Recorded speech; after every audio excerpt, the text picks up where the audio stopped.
Salman F রহমানের মালিকানাধীন বেক্সিমকো গ্রুপের সব সম্পত্তি রক্ষণাবেক্ষণের জন্য রিসিভার নিয়োগ দিতে লিখিত আদেশ প্রকাশ করেছেন হাইকোর্ট।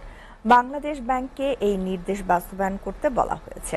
আজ বিচারপতি AKM আসাদুজ্জামান ও বিচারপতি মোহাম্মদ মাহবুবুল ইসলামের হাইকোর্ট বেঞ্চ এই আদেশ প্রকাশ করেছে।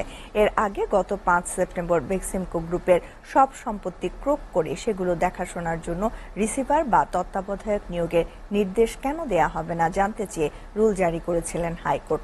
সুপ্রিম কোর্টের জ্যেষ্ঠ আইনজীবী ব্যারিস্টার মাসুদ আর সোবাহানের করা রিট আবেদনের শুনানি শেষে দেয়া ওই রুলে বেক্সিমকো ফার্মাসিউটিক্যালস সহ ওই গ্রুপের সব প্রতিষ্ঠানের তথ্য দিতে বলা হয়। এছাড়া কি পরিমাণ বকেয়া ঋণ রয়েছে তার তথ্য দিতে এবং বিদেশ থেকে এই গ্রুপের পাচারকৃত অর্থ ফেরত আনতে বাংলাদেশ ব্যাংককে কেন নির্দেশ দেওয়া হবে না তাও জানতে চাওয়া হয়েছে রুলে।